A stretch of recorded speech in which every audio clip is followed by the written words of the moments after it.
ABP माझा। बातमी पुण्यामधनं। पुण्यातल्या पुनीत बालन यांच्या लाल महालाजवळ भाऊरंगारी मंडळाचा दहीहंडी उत्सव त्यांचा सुरू आहे। इथे ढोलताशा पथकाने सादरीकरण केलं। बघूया।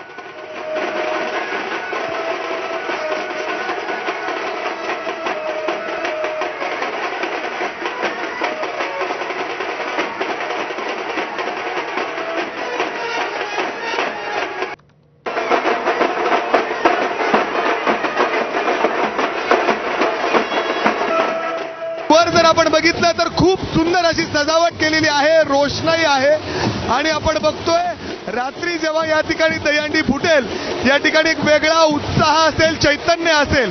स्वतः पुनीत बालन आपल्या सोबत आहेत। ऐतिहासिक दहीहंडी आहे, ऐतिहासिक चौकात होतीये। 100% ऐतिहासिक दहीहंडी 26 मंडळ एकत्र येऊन मागच्या वर्षीपासून दहीहंडी साजरा करतायत। पण या वर्षी वेगळं पण ही आहे की ऐतिहासिक चौकात डीजे मुक्त दहीहंडी आहे। पारंपरिक वादनांवर ही दहीहंडी होणार। आयुष अनेक वर्ष आपण पाहिली ही जी बँड आहे ही बँडला रोजगार कधी भेटलाच नाही दहीहंडीत। पहिल्यांदा यांना दहीहंडीत वाजवायचं संधी आम्ही दिली आहे। तसंच ढोलताशा असेल, महाकाल असेल आणि मुंबईतली बँजो यांच्या वाद्यातून ही दहीहंडी साजरा होणार आहे। दहीहंडी फोडण्यासाठी कुठून कुठून पथक येणार आहेत आणि किती थरांची सलामी दिली जाणार?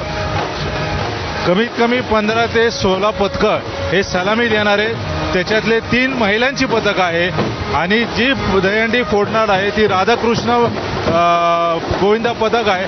ते 7 थर लावून दहीहंडी फोडणार आहे। बक्षीस काय असणार आहे? उत्सुकता असते सगळ्यांना। प्रत्येक सलामीला आपण 11,000 रुपये देतोय आणि जे दहीहंडी फोडतील त्यांना 1,11,000 रुपये।